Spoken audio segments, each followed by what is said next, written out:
and welcome to Avantika Designeering Series, or ADS as we like to call it. Every week on Wednesday, we feature design and technology leaders who share their professional journey, their thoughts on their domain of work, and designeering where the world of design and engineering meet. Make sure you follow us on social media Instagram, LinkedIn, Facebook, and Twitter. And with that, let's continue with your show.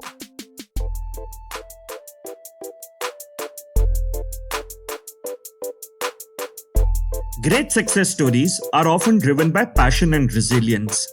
While for some people, success might be defined by numbers, but the fulfillment of success comes from an environment of collaborative work culture.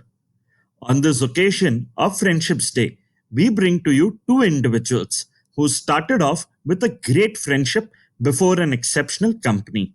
Rohit Raj and Varun Dugirala, co-founders of The Glitch. Their professional journey is definitely one of a kind, setting unique friendship goals for everyone out there. With their passion for creating a zealous work environment and their adoration for creating intriguing content, they've indeed made a mark in the world of advertising and marketing. Without any delay on our journey of discovering designeering, let's get into conversation with them and cherish the phenomenal feeling of friendship. Happy Friendships Day to all of you. Hi Rohit, hi Varun. Welcome to Avantika Designeering series. Thank you so much for joining us on our Friendships Day special episode with both of you. Thanks so much for Rohit. having us. Thanks for having Great. us. So, two folks met at a college, did their education together, worked together also for a certain stint, and now leading a company together, started a company together and leading it. So what's, how's that story been? Do you remember when and how you met? Rohit, I'm going to let you take this one to just kick off because I think we have similar stories, but I think we'll have varying versions of this story. So I'll let you start that off. Yeah, I mean, right, like you rightly said, right? We met in college. We met at Simbi, where we both applied and got into the postgraduate in mass comm. Now, the funny part is that we both started off in two different streams. So I started in advertising, and Varun started in PR. So the first year, I think it's common for all. So we are all in the same batch, and uh, I mean, literally, the word last benchers is how you take it, right? So we were both last benchers, except that we were last benchers in two extreme corners. I was the last bencher in the left corner, Varun's the last bencher in the right corner. For 6 whole months of our college, we never actually exchanged much of conversation. I don't think we even greeted each other because we had our own set of people who we used to hang with. So the actual meeting literally must have happened 6 months in because we had this college program where we had to go to different cities to do this. Varun was going to Bangalore, I was going to Madras, and we were doing a road trip. And Varun happened to be in the same car, so we were sharing space together, and that's where we started talking for the first time actually. And we hit it off from there, and then yeah, the rest is history. So it's one road trip 6 months after college, according to me. Yeah, and I think just to add to this, right, what was interesting during that entire period was the fact that I also, like, both of us ended up in audiovisual production for very different reasons as well. I think Rohit had actually joined, I think, in advertising primarily because he wanted to make ad films at that point of time. And he made the switch. I joined PR thinking that, and I honestly don't think I had any thought process. I had just worked as a promoter before that, so I just went and did that. But this seemed like more fun.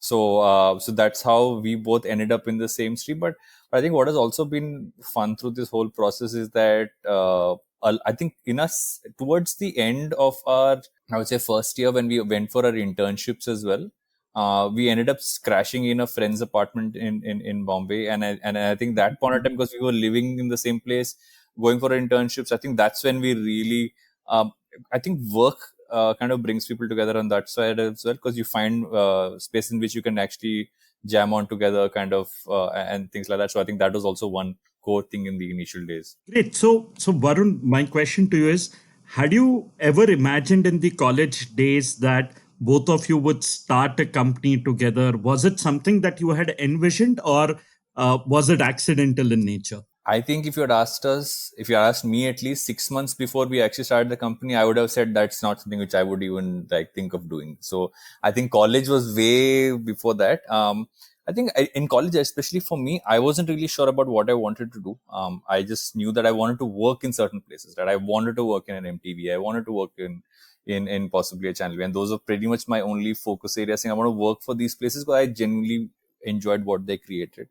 But yeah, if you ask me, then I would have just said ki that is not even like I don't think that's even scope of thought. Interesting. And Rohit, what's your take on it? Did you ever imagine that you would start up a big business with Varun? So, like exactly what Varun was saying. So, because I don't think the kind of focus that the generation today has, we clearly didn't have, right? So I joined in advertising. I moved from advertising to filmmaking in 6 months, saying that this is what I want to do. When we came out, it was, and to be very honest, the pure reason I went to Simbi also was because I saw a CD which said, which had an interview of some Simbi grad who was working in Channel V, and I was like, that's my dream job.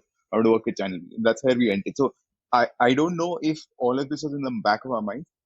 Entrepreneurship has always been exciting for me because I've done this before, and I was like, I would have wanted to start something on my own, but what etc. was not in the picture. And even, for example, even Glitch, I remember the day how it happened was so organic. It was like I had decided to move on from Channel V and I quit.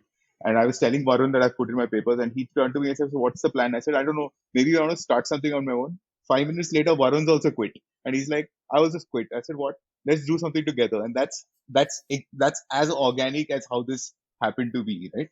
So it's not like we sat there and said, okay, we should start something together and we'll build it. But we both had our strengths, and we both kind of knew that when the time happened, it just happened. That's what it is. And if I just have to add to that, we honestly didn't think about what we would do together for the longest time.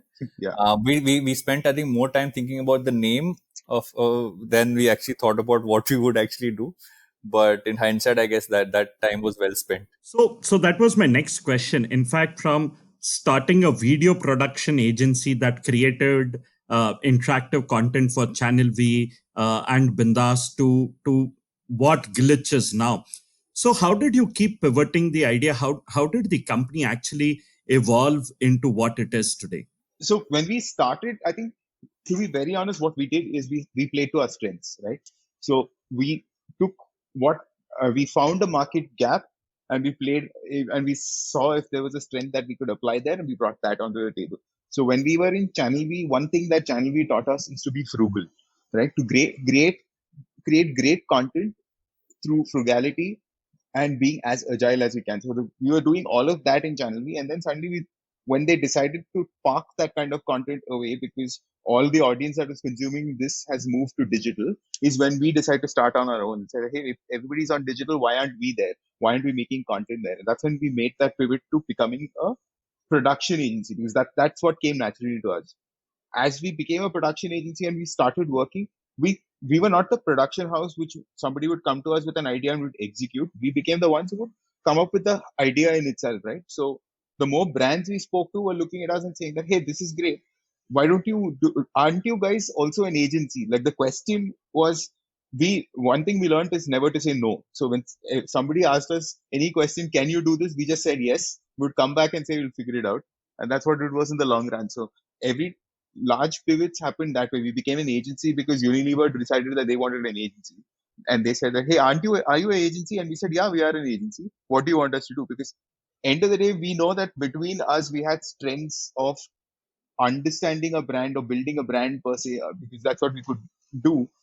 We knew how to make content, and two things that would have really worked in the industry right now is that, and that's where the marriage happened, I think. I think just to add to that, right, is that the opportunities also, I think we were part lucky as well, is the fact that because we kind of as in the initial days when we kind of came out of Channel V, we turned to whom we knew, right, and we knew people from the television side, and we did work with them, and luckily for us at that point, the television networks were the ones who were experimenting with the kind of stuff we wanted to do. So we did a bunch of that. And our first one of our first brand engagements happened through a collaboration between a TV channel and a brand, and so that's how we kind of scaled that up. And one part was not saying no, like Rohit was saying. I think the other part was also the fact that because we were quite nimble in terms of, okay, let's figure this out quickly, and we're able to deliver that, and constantly also go. And we've always been we were always called enthuk athletes even in college, right? And the point was that because we were always enthused to do a lot of things, for everybody we worked with, it was that enthusiasm, I think, that kind of rubbed off as well for them, is the fact that they saw that, okay, these guys really seem excited to do this, so let's just give it to them. And I think that really helped us many times. So, in fact, the question that Varun, I was going to ask you is that I have successfully failed twice at my entrepreneurial journey. And while you started off Glitch, any entrepreneurial failures that you came across in your journey? Oh, so many of them, right? If both of us sit down and start putting down all the stuff that we feel has failed over the last 10 odd years, there'll be a long list over there. I think, and the thing is that at every point you will constantly have crises and points when you have either failed, something that you wanted to set up as a service, or something you want to set up with a specific team or with a client or on a project. We've had so many of those. I think what we always, I mean, if I go back to when we started off, we were like, okay, what's the worst that can happen, right? And we always look at, okay, what is the worst that can happen with this project or with this going down, and we look at the lowest case scenario over there, and we always work to make sure that a couple of things are safeguarded, right? We should not seem like we are unprofessional. We should not seem like we can't recover from this and still be able to make sure people are fine in our teams, etc. So that's generally been our thing. I mean, it's been, I think, across everything from having cash flow issues at some point of time to large scale projects going sideways. We actually even had a specialty division we had once built out, which we had to shut down because it wasn't working out. So we've done all of that across this period. So we just look at it as a learning curve, right? You can always learn from a mistake and move ahead. That's also the ethos of what we are in. What Varun was saying is exactly the ethos that we're in, right? Because in India, for some strange reason, failure is looked at as a negative thing. We've been people personally who celebrated mistakes. And if you look at, and we have this whole ethos where we talk about our own company and Glitch, the name, it stands for a mistake. And the whole point is go ahead and make mistakes, because when you make new things is when you make mistakes, right? So if you're not making mistakes, which means you're not trying something new. So go ahead, try something new, make mistakes, learn from it. As long as you learn from it, you this thing. So yeah, Varun and I have never worked in advertising in our lives, like in an advertising agency. So we never knew what to structure an agency like. So when we started Glitch and when Glitch became an agency, we didn't know how to do this thing. So we made mistakes in the way we structured it? Maybe we have, but we've learned in the process. At some point today, we look at it and say that, hey, we modeled a whole new side to the agency or how agencies are supposed to function, but that's not something we learned. We tried it out and it's functioned on that front. So I think mistakes are great. I keep saying this all the time. So while you keep talking about mistakes, one of the interesting offshoots of this is that, as friends, there's a different dynamics between both of you. And I'm sure that as business partners, there's going to be a different dynamics. So while there are these mistakes, issues, challenges, how do you bridge the gap between both these dynamics? And in fact, the first question is, do these dynamics collide at all? And if they do, how do you manage them? When you say in terms of dynamics, we both, I think it's, if I have to explain it in Venn diagrams, Varun and I mean, I love Venn diagrams. Okay, I keep saying this all the time. So Varun and I are two circles in that piece, and there is a large intersection, right? So there is that intersection where we both have to come together for a vision, but we also have our individual strengths on it. The when you ask about dynamics of friendship and this, it is, I think one key thing that comes between the two of us is trust. Like I don't think I can I trust anybody else more in this world than I can trust Varun, right? So if I, at the end of the day, we may both have a difference of opinion on how to do something, but we both put our points of view, and then you trust each other to say that, okay, I'll let you run with this, or you let me run with this, etc. We take it on that front. So the good thing for us is that we both have our strengths, uh, which form the other side of the Venn diagram, and we have that intersection point where we come to an agreement in. So you ask me on dynamics, it's the friendship is one side of it, but there's what friendship gave us is a lot of trust, and that is the most important part there.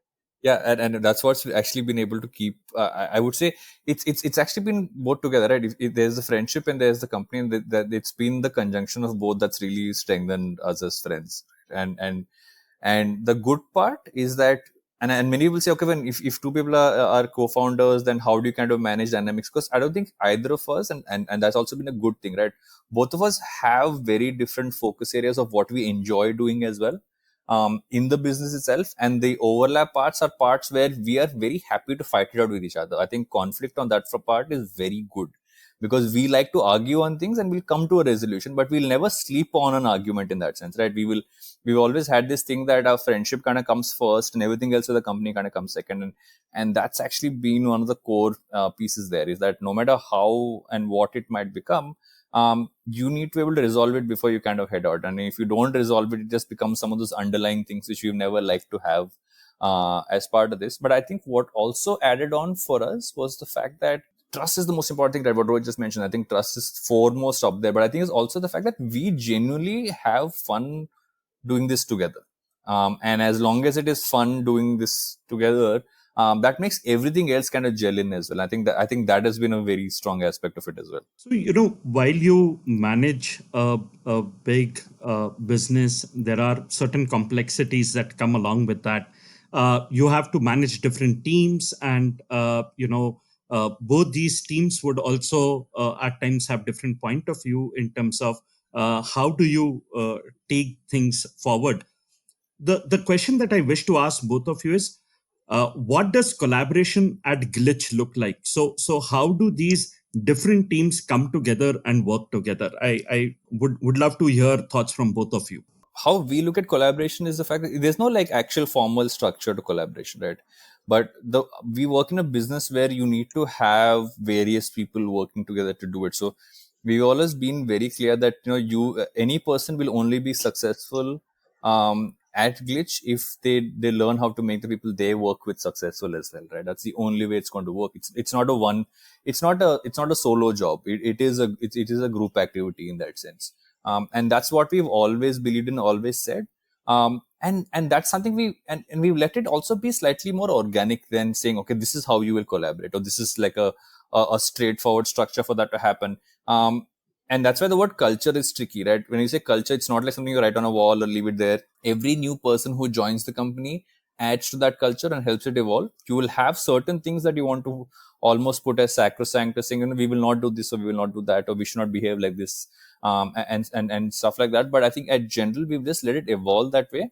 And we've let people themselves learn how to be more collaborative with each other, right? When we see something going a certain way, it's important for anybody who is in leadership to kind of intervene and make sure that it doesn't become a dead end. It becomes a point of bringing people together to do better work. And that's really how we look at collaboration. Yeah, I was just saying that there was this one quote that I'd read somewhere which kind of works really well here, which is come to work with your sleeves rolled up, right?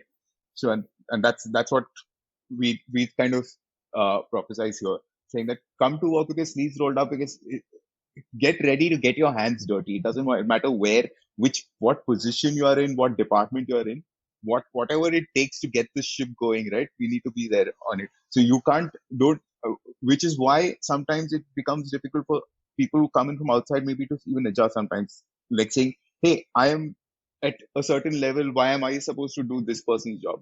There is no this person's job or another person's job. It's whatever it takes to get the ship going. So if it means that if I can design and I can help design on that front, let me help you when the crunch is there. Or if, say, for example, somebody else can think of a strat or write a copy, then go ahead and do that on that. So while you do define each person's role, it's not a boundary that restricts you. So collab becomes, that synergy is just as fluid as it comes, and all voices are heard. So how do you guys measure success at the Glitch? Is it the total number of clients? Is it total number of awards? company balance sheet, profits. How do you, as entrepreneurs, measure success and say that okay, we are running a successful organization? No, I was going to quote Bollywood all over again. So just like my name's as Bollywood as it comes, like we were discussing just before the podcast recording started.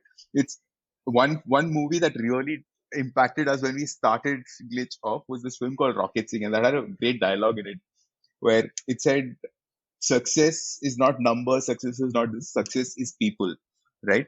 And business लोग होते हैं जब लोग खुश होते हैं number automatically बढ़ने लगता है is what the line is in the film. But that somehow did stick with us for a longest time, right? So if you ask me what is the best way to measure success, and of all the metrics you've told me here, the one metric that is not mentioned here, I think that's a great way to measure it, is called happiness. So it's happiness of people who work there, happiness of the clients. Both of these put together will define everything else, right? If people who come to work are happy, which means they're doing great work. If your clients are happy, means business is great. End of the day, the offshoot of all of this may be that your numbers are great, but one great measure to keep everything going, I think, probably would be a happiness quotient. The interesting question that I have, Rohit, here is: do you measure this happiness quotient? Is there a matrix in place to measure this? So exactly right. So we constantly try to make that effort so we have, so now that we've scaled, so it was great when we were a 30-member team where individually we would have had relations with each of them to have a listening, right? So now we've scaled to a 300 plus member team. So now the culture of the company still continues in the same culture that we had before. So we've got a HR team which is or a people team which is actively talking to our team members to understand that, hey, uh, what's right, what's wrong, what is the level of happiness per se to be in where you are, and that gives us, so those metrics, a few of those answers tells us exactly where to concentrate on. Are they unhappy with the kind of work they're doing, which means that the creative output not good enough, or are they stressed with too much work, which means that are we taking on too much work on this thing.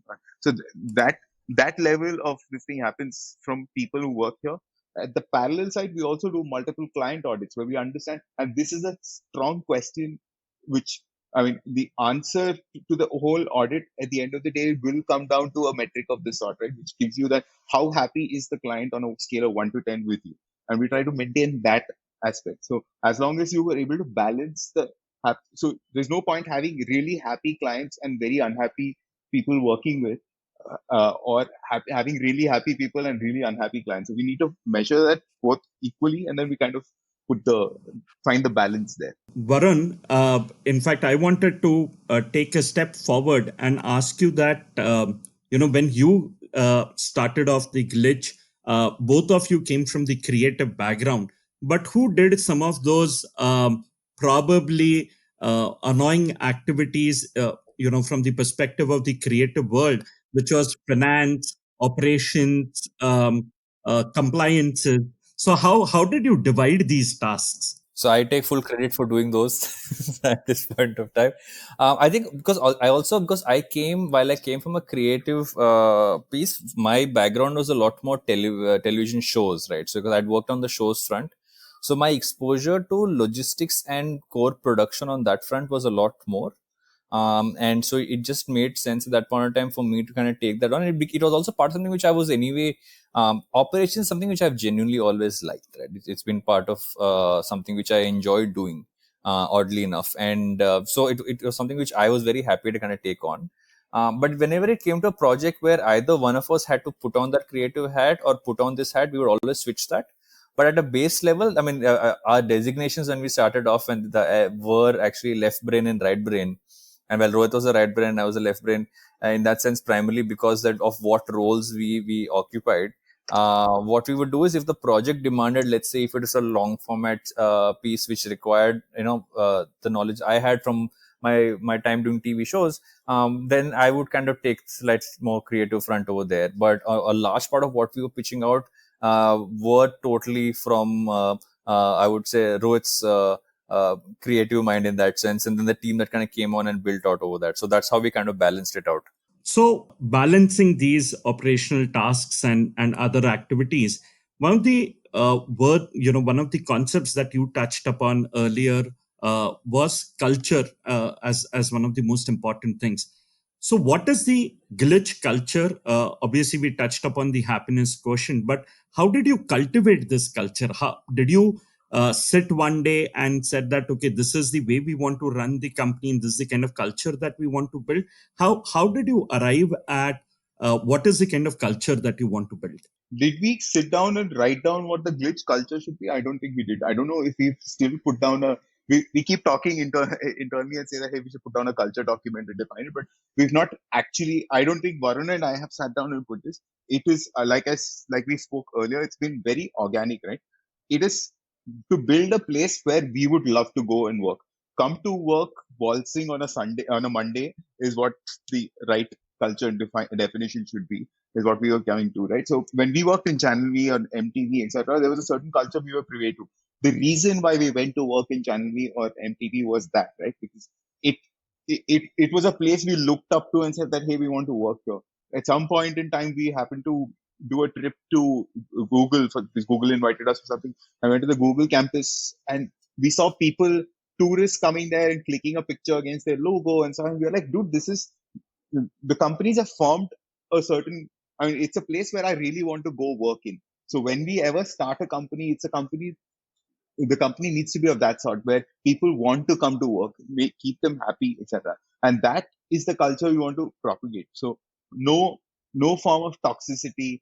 So today's keywords, when somebody is drawing out a culture document saying that, a right company should have this values, we didn't sit down and put down those values, but I think it came organically to us. It was just the answer to the overall thing is be the nice person in the room, do the right thing, and that's where it was.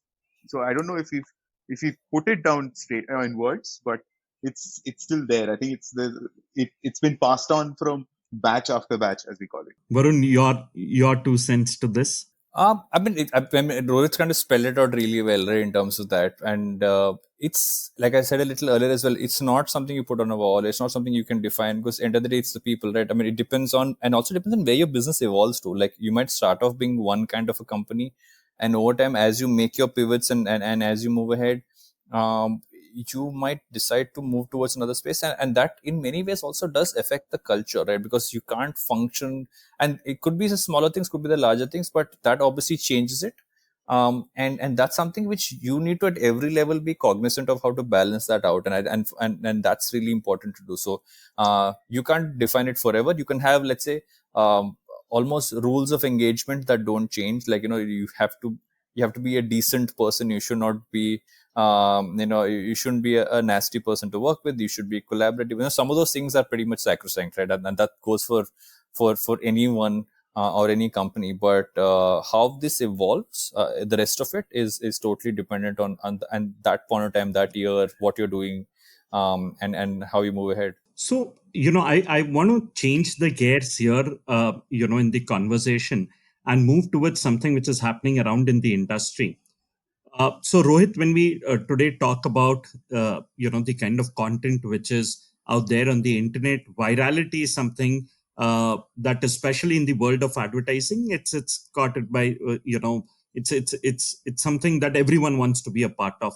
So, the question that I have is there any formula to create viral content, and can viral content be used across platforms? For example, if I've created something that's gone viral for me on Facebook, can I use the same content and make it go viral on Instagram as well, on Twitter as well? What's your view on this? We call it the dreaded V word. It's the word viral. I mean, the only viral that works is probably, it might be politically wrong to say it, but it's probably COVID right now. That is the kind of viral that works. But in terms of content, everybody tries to use this word viral across the board. I don't know if anybody knows what it is, right? It's almost like मेरे को एक viral campaign चाहिए. You cannot make a viral campaign. You can make a campaign. Whether the campaign goes viral or not depends on metrics that is there. But that said, there is definitely science to making content which can pick, etc. And I thought I was actually listening to Varun's last podcast where he brought Tanmay on board, and Tanmay was having this discussion on neuroscience and talking from a very neuroscience perspective of what kind of content works. And he kind of compared content with release of dopamine, which I thought was a fantastic correlation, right? So when somebody asks how do you make viral content, it's basically what is a viral content? It's content that you want to share, right? So it, the more people who share it, the more viral it becomes, and that's what it is. So if you make good content, it people will end up sharing it, and that's where it is. Can you define? Is there a structure to making good content or making viral content? I don't think there is. Anybody can put down a formula to it, because the day you can put a formula to it, or the day you can put a pattern to this, is the day AI can take that over, right? So AI can't write content on that front because of this. So I don't know if there is a viral content formula. It is just make good content. 9 out of 10 times, if you make good content, people will start sharing it. If they resonate with it, if they understand, it kind of relates to them, etc. And when people share it, that's how it becomes viral. So we dread that word though, the word viral. Just FYI. Yeah, like I said, it should add value. It should be effective, right? And I think effective and efficient are two words which I personally prefer over the word viral, because I'm saying, first of all, why are you creating a piece of content? You're creating a piece of content for specific reasons, to kind of connect with a specific audience, and to get a specific result. I mean, if you have those three things in place, and you create basis that, and you plan things out smartly, not just the content you create, but like, how are you using media smartly around it? How are you, what platforms are you deploying it on? What is that strategy? All those things contribute to it. I mean, at the base level, you make a great piece of content in most cases. If you have some of the other ones being a little, lesser, you will still be able to manage to get traction on it. But it's important to look at all those aspects. And so in most cases, if you make effective and efficient content, it'll get you great results. Than trying to get the dreaded word viral, because viral in many cases also makes it seem like it's something you can get for free, right? You create a piece of content, you don't have to do anything else, it'll do well. And that's a risk, right? And in most cases, you shouldn't necessarily take that risk. You should actually plan out everything and map out everything else as well, and that's what, I mean, increases your chance of success in that sense of the word. So, Varun, another buzzword that's often used in content marketing as well as in communication today is that of influencer marketing, and connecting the right influencers to combine your brand identity with theirs is essentially to run a successful marketing campaign. So, what do you think are some of the biggest challenges that brands are facing in influencer marketing industry specifically? If I just have to take a step back on it, right? It's when you look at influencer marketing, what you should not treat it as is just another media vehicle where you can cut, copy, paste something that you just want out there with using it, with influencers, because that doesn't get you the kind of results which you should get. The idea is to pick the right kind of influencers, not just from their following, etc., but to pick the right kind who work for your brand, that whose content resonates with your brand, and then working with them to create that. I mean, I think we've seen the most effective pieces coming out of working with people who connect with your brand, but also who you are letting them create it in their natural format in which they create it, and in almost it syncs with something which they would normally do. And that helps the spread get wider. Many times when it doesn't work out on influencer marketing, the challenge happens is when you treat it like you're creating an ad, but you're placing it on an influencer's channel, and that's where I think many marketers have faced issues. But I feel that they've adapted to that far better now than they were, let's say, even like what, a couple of years ago. I think everyone's kind of understood this is the right way to use it. You will still have the cut, copy, paste thing happening from time to time. But I think a large number of marketers have evolved to that thought process. Interesting. So, every year in the world of marketing and communication, because design is something which is also running parallelly to the world of marketing and communication. There are new design trends that keep emerging, and most of them come from the previous year's hard work or labor that we've invested in. So some trends would land up delighting us, some would inspire us, some would make our eyes also ache. My question to both of you is, which is this one such design trend that has inspired you in the recent time? Like you rightly said, right? Design trends. I mean, trends come and go. Every year, like Pantone will release the color of the year and things like that. The very few stick and are here to stay. One very interesting trend that has been here for a while, and I don't think it's going anywhere, is I think almost called the death of static, right? It's everything has become motion because the thing is everything has moved to screens. People are the static piece of design is kind of slowly dying at some point. And it I was talking to one of these startups recently where they were showing me their entire branding that they were trying to bring in, and the the logo that they had. So earlier everybody would have a logo and then they would have like the black and white version of the logo and this thing. The here it was all about the motion of the logo, right? So it their conversation started with motion. So e- everything involves. So if you look at websites today, I don't see a single static website anymore. Every imagery, UI, UX, everything has moved into there is some form of motion. It could either be a video background, it could either be an animated this thing. And so a pure logo is no longer a static logo. There's a whole formation of that. So that's is that a trend? I don't know if that's a trend, but it's something that happened a couple of years ago, but it's fully picked up right now. So I don't know the last time I saw something static. So even if you go to Behance, where all the designers put up their portfolios, the first page which shows you trending, everything is moving in that screen. So suddenly, I think if you look at it from that lens, it's I think motion to everything is where it is. So you ask me one trend I'm appreciative of and I'm glad it's here is the fact that it's there's motion. Okay, and Varun, your choice of something that has inspired you. So I am, and I will admit this because I have always had terrible design sensibilities on that front. So I have always turned to Rohit for a point of view on those. But I agree with him entirely on the motion front. Right? I think that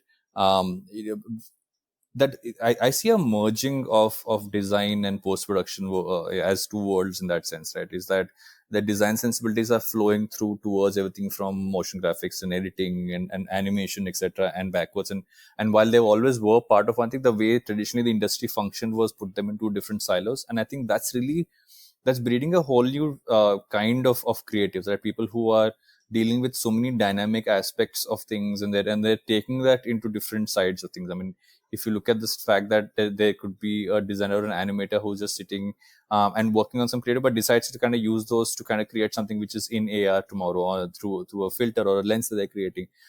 All those things are really exciting because people are using these in really interesting and new ways. And the opportunity now to kind of scale design thought process across everything and not just keep it siloed to a few things, which I noticed very early on was a thing when we were when we were starting off. Isn't there? It's across the board. I mean, and also the tools are a lot better to use, right? I mean, you're using tools to make your presentations a lot more dynamic. You're making them a lot more design friendly, and so it's now connecting every single touch point that every kind of creative company has to do. So we've seen some of the campaigns that the glitches come up with, which is one of them is Mentos of Farak Padega or Lakme Makeup Pro app that you've created. One of the interesting thing that we've seen blending here is the world of design and technology. So how did that collaboration take place? Rohit, would you want to take that? Well, the future of design is like he was talking about motion. The future of design is also code, right? So understanding of tech is very, very crucial today because it's great to have a great tech platform at the back of it, but knowing how to use it, that UX, UI, etc., is it plays an equally important role. So till your front end, etc., is not in the right place, your back end doesn't work. So I think that collab of design and tech is absolutely crucial on that front. But that said, when we as an agency, end of the day, whatever said and done, we're storytellers, right? We tell stories. So we whatever a brand needs to communicate, what is the right way to tell that story for the brand? So sometimes it's a video, which becomes a very easy form to tell a story, but sometimes it involves a lot of tech led innovation that can land proposition. So the what people miss out on, and it's especially for students who are listening, right, who want to get into advertising. I meet a bunch of them who come to me and say, I've written a bunch of ads, so I want to. It's great to write ads and think that that is what advertising is. Advertising has actual science to it. There is a team that's thinking of planning, research, insights, and then somebody that's taking the insight and converting it into a creative concept, and then the idea, etc. So all our tech innovations that you see is part of a large insight that has come in, and there is a story being said to it. And it's part of the larger storytelling process. Like the Lakme Makeup Pro app comes from a insight which said that in India, people do not buy makeup till they don't try it. So you need for somebody to buy makeup. For the longest time, Lakme was being sold only on stores and not on e-com. And could makeup be bought online? It was the big question. The only way they could bought it is if they could try it on. And the answer to making people try makeup online needed a tech piece to it. So that's where the whole building of this app came in. If you look at any piece of campaign that is there where we've involved tech in it, tech is integral to the storytelling process. It's not like we've done something for the sake of it, right? It sits in the larger thing, and it stems from a deep consumer insight, and that's where it kind of comes out from. So, in fact, one of the trends, Varun, that the world is speaking about is the voice assistants and the voice commerce, which is out there. Uh, in fact, at Avantika University, we coined this term designeering, which talks about blending of design and engineering, because we see that there are immense possibility of collaboration between these two fields. The question that while Rohit mentioned about radio advertisement, I want to know that will the conversations, the marketing communication through these voice assistants be very similar to radio ads, or do you think it's going to open up a whole new spectrum? So, if you think about radio, if you think about television, right, those are primarily one-sided mediums, in the sense that you would put something out there, consumer would consume it, and that's where the journey kind of ended. Everything now after that, if you look at everything that has digital as its backbone, it's almost a two-way piece. So while it will take a lot of elements and learnings, and some of the foundations of how you create will end up coming from from what is traditionally been there, the evolution will really be is to how can you kind of take that entire consumer journey ahead, right? Because think of voice assistant, you ask one question, in most cases you will have a follow-up, right? Which means it's almost like how is it responding to each and every query in different ways, and how is it adding more and more to that. And the whole point of making voice intelligent is that it's responsive to each and every query and every sub query in that sense. Same thing kind of goes for everything around voice, right? I mean, you talk about podcasts, you talk about everything else.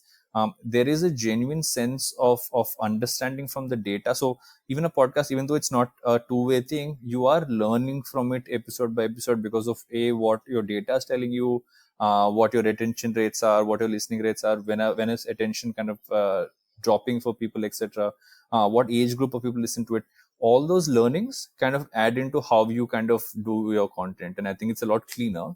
But especially when it comes to voice, it's actually about at that moment, what is the most intelligent response you can give, and to map that entire thing out, make sure all of it is pre-recorded and put in place, and kind of build it out from there. I think that's really where the difference really lies. Rohit, any views on this?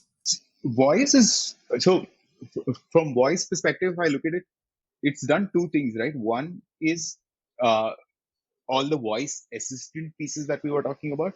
Two is that if you look at, I think Google has now started understanding Hindi as well, right? So how that is going to impact, and regional languages that are going to step in, and how that's going to also impact is going to be a big thing. Like, I'll give you an example of how voice really plays a role, and I've seen it being actively used. Is my driver sends me voice notes. For the longest time, he used to, he would just send me saying, "मैं गाड़ी लेके यहाँ पे हूँ," etc., etc. Earlier, he would have to make that phone call to me because he doesn't know how to read and write, so he doesn't know how to type. So he's using voice for a whole different reason. Now, the same person yesterday, because he couldn't read and write, had only limited access to seeing what he could see. Now with voice, he's able to explore the internet all over again, right? He's able to say, give his command out and uh, get the response in return. That is a whole new market for us as an advertiser when you're looking at it. So for me, if we are advertising to India and advertising to Bharat, as we call it, right? So when you look at Bharat, and if voice can trigger a bunch of things, how do I now work closely and build content accordingly for them?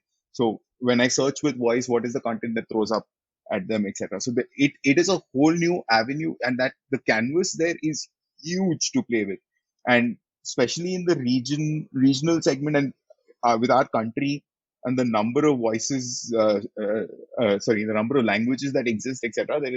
Voice is definitely a big play for us. Super. So, from your journey to your organization to what's happening in the industry, let's get the focus back on both of you. And since this is a special episode for Friendships Day, we thought that we'll do a friendship test, with both of you. So there are a set of questions that I have for Varun, and then there are a set of questions that I have for Rohit. And let's see, how well do you guys know each other? I'm sure that you've spent nearly a decade and a half together, but let's ask you some quirky questions. So are you guys ready? Varun, should we start with you? Done. Go for it. Okay, great. So Varun, which is Rohit's favorite workspace in office? Favorite workspace in office? Yeah. I mean, I can't talk about the office right now because it's from his home, but I think his favorite workspace is actually in his cabin. Like, I know that he really enjoys that space a lot. So that would be my response to that. Okay. And any lame excuse that Rohit keeps giving according to you or has ever given? Lame excuse that he's given. So Rohit's actually, for excuses he would have given. I don't think he's actually, I very rarely remember Rohit giving excuses. That's actually the first time someone actually asked me this. His excuse might be that he overslept at max, but I've not seen him give anything exactly wider than that. I'm actually going to wait to see what he says about this. But yeah, so that would pretty much be my response. Okay. And an embarrassing thing that Rohit has probably done at work? Anything that you remember? I think Rohit unfortunately finds himself some points asking a question to someone which kind of ends up becoming something which he then later feels like, oh, I should not have asked that question. But I think that's gotten lesser and lesser over the years. But I would say that's really what the embarrassing point or question. That could be a podcast in itself, by the way. Yeah, that's an entire series. Episode. Okay. And anything, Varun, that you think Rohit can bitch about for probably an hour? That's an entire podcast series as well. But about the temperature, I think for Rohit, I think he was unfortunately born in a country which has the kind of temperatures that we do. He prefers, like, I would say, -2 degrees at any point of time in terms of what his preference of temperature is. So he unfortunately, being Malayali, then living in Hyderabad, then Pune, then Bombay, he's never had the luck of being in a place that's even close to that temperature. Okay. And I'm not too sure whether Rohit wears formals at office, but assuming that he wears formals, what would be if not that, what would be his dress code at work? So when we started off, I just take a step back. Rohit and I used to only go to work in shorts when we were in Channel V and in MTV. Even when we were forced to wear pants in Channel V, we were one of the few people who revolted against wearing pants and said we'll come to work in shorts only. That stayed with us for years, when we started Glitch as well, till somebody said, we're going to give you a ton of money to do a project, at least wear pants. And I think that's for the first time when we actually started wearing pants to work. And now he would just, Rohit comes quite relaxed. Right? He'll wear a pair of what I think they're called chinos. So they're wearing chinos and like a chill shirt and some sneakers. That's pretty much what he comes to office in.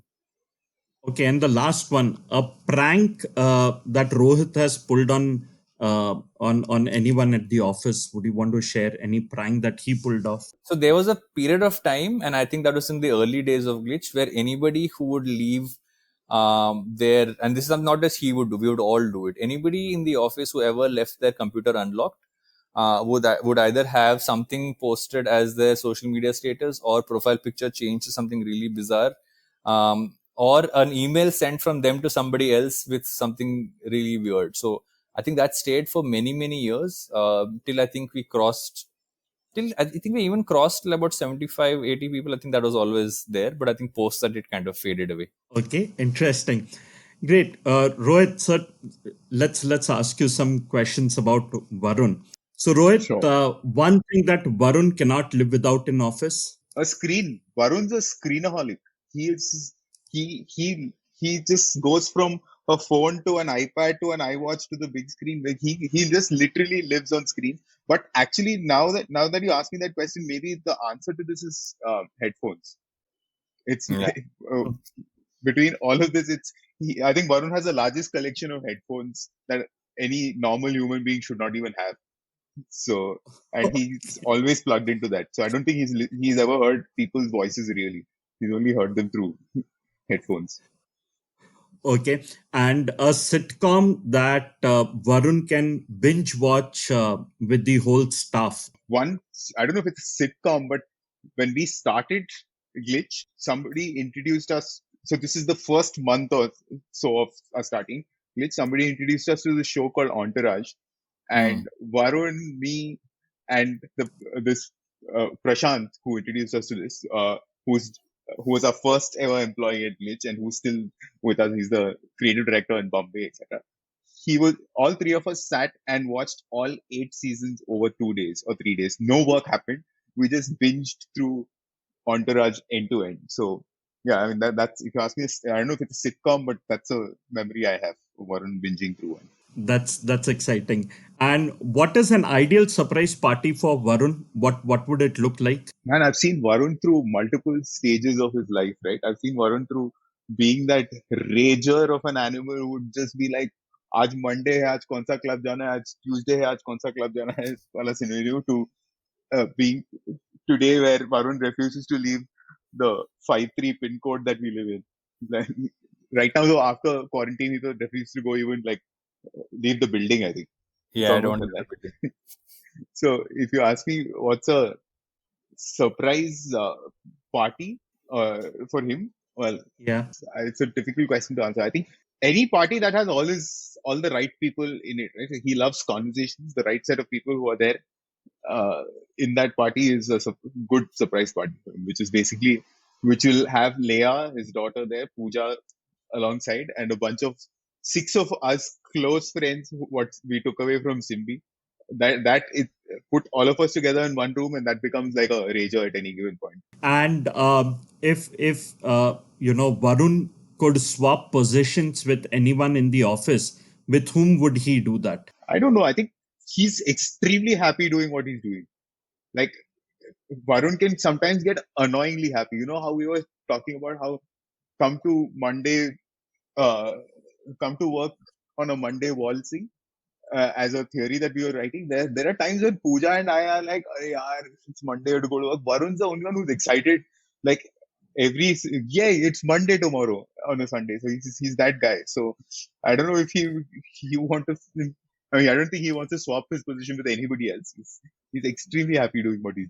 I am too wired for my own Super. good. Yeah.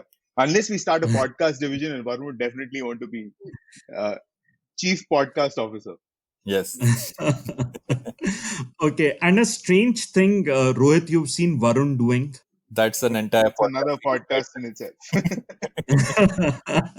But yeah, one peculiar one. Like I was telling you about screens, right? How Varun's addicted to screens, and Yeah. he has the innate ability to zone out in the middle of a conversation into his screen, find something altogether which is entertaining for him, and make sure that he revolves the conversation into that screen all over again. So it's like 3 of us will be sitting in a place and talking about something important. Varun thinks it's not important. He's zoned out. He's gone. He's found some video on Instagram. He comes into this important conversation. Hey, have you seen this video? And he'll just put that right in front of you. So yeah, he's quite Okay. capable of doing that.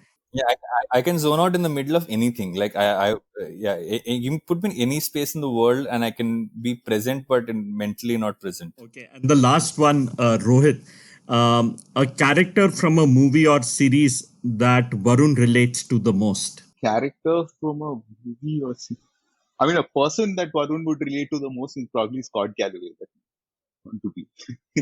He's between Gary Vaynerchuk and Scott Galloway. Varun's that intersection of that Venn diagram between the two.